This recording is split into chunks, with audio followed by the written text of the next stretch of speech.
Hello everyone, welcome to Telugu stock market channel. నా పేరు మహేశ్వరి. ఈరోజు మనం ఐపీఓ ఇన్ స్టాక్ మార్కెట్ అనే టాపిక్ గురించి తెలుసుకుందాం.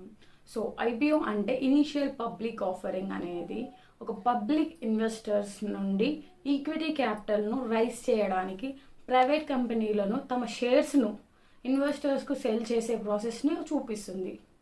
So IPO process private help కంపెనీని పబ్లిక్ కంపెనీగా మారుస్తుంది.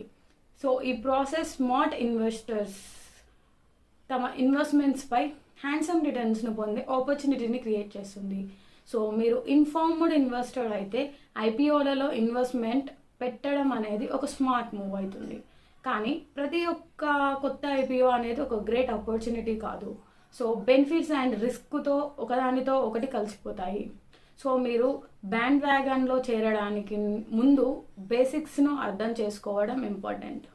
సో ఒక ఐపీఓ వచ్చినప్పుడు ఆ కంపెనీకి సంబంధించిన డీటెయిల్స్, ఆ company assets, so financial years move అయ్యే కొద్ది కంపెనీ యొక్క ప్రాఫిట్స్ పెరుగుతుందా తగ్గుతుందా అని చూసుకొని అండ్ కంపెనీ ఐపీఓలోకి అప్లై చేసిన తర్వాత ఐపీఓలోకి అది వచ్చాక ఆ కంపెనీ యొక్క GMP price and estimated price మనం చూసుకొని అప్లై చేసుకోవాలి.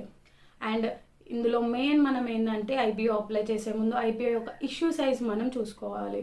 సో తక్కువ ఇష్యూ సైజెస్తో ఉన్న కంపెనీస్ అనేది కొంచెం రిస్క్గా ఉంటుంది. సో ఐపీఓ ఇష్యూ సైజ్ అనేది మనం ఒకసారి చెక్ చేసుకొని ఐపీఓ జిఎంపీ చెక్ చేసుకొని అండ్ ఐపీఓ యొక్క ప్రాఫిట్ మనం ఆ కంపెనీ యొక్క ప్రాఫిట్ ఫినాన్షియల్ ఇయర్స్గా ఒక 2-3 ఇయర్స్ని కంపేర్ చేసుకొని ఆ తర్వాత ఐపీఓ అనేది అప్లై చేసుకోవాలి.